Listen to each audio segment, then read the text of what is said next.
Tu mamá es tan gorda que cuando va al cine se sienta al lado de todos. O sea, como... ¿De qué van los chistes o qué? Como Es chistes, hacer chistes de tu mamá, así de, está engorda. chistes de mi mamá. Puta, sí. Ya.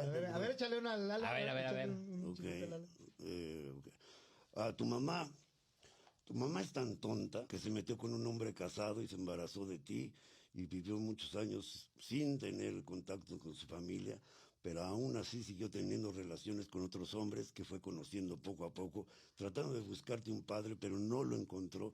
Por eso ahora que creciste usas suéteres de Santa Claus chafas, pero tu mamá sigue buscando un padre a pesar de que ya no vives con ella y ella sigue pidiéndole favor al que es tu padre, que se haga responsable, pero no lo ha vuelto a ver.